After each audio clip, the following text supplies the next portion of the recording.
ça vient de plein d'endroits différents. Nous, on a fait une école de Toulouse, une école de cirque, le Lido, ça s'appelle.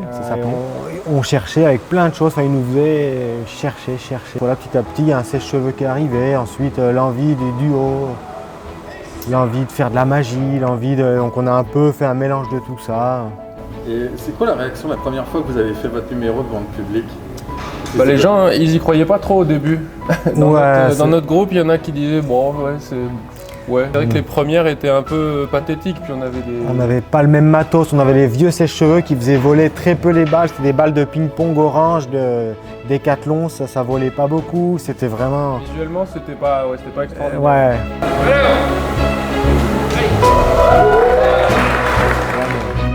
Marquant, c'était le sponsor de Babyliss pour de vrai, parce qu'on est vraiment sponsorisé par Babyliss. Et donc là, un jour, c'est comme si on est passé d'une 4L à une Porsche, quoi. En fait, on a eu le dernier cri des cheveux.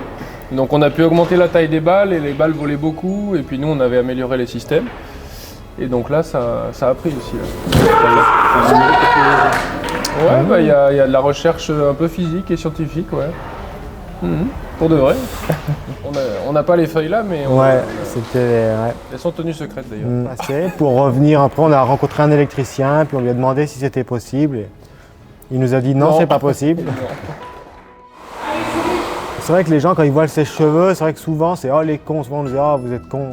Et au final, pour nous, c'est un compliment, parce que c'est aussi comme ça qu'est né le duo, c'est qu'on se faisait rire l'un l'autre, avec des idées farfelues, et c'est vrai que c'est pour ça que nous, les sèche-cheveux, au début, nous, on y croyait tout de suite parce qu'on se marrait dedans et on était... Chaque fois qu'on trouvait des nouveaux trucs, on se faisait rire l'un l'autre et à partir du moment qu'on prend plaisir, on se doutait que ça allait fonctionner un jour ou l'autre. C'est si évident d'être con, en fait. Et voilà, une fois qu'on trouve une connerie, après, ce qu'il y a, c'est comment la développer et aller plus loin, même si les autres n'y croient pas. Parce qu'une connerie, bon, si elle est isolée, mais il faut la développer, quoi. Et être encore plus con que... Voilà, il faut surprendre dans la connerie. Celle-là, voilà. Quand t'es con là, il faut... Comment être intelligent en restant con.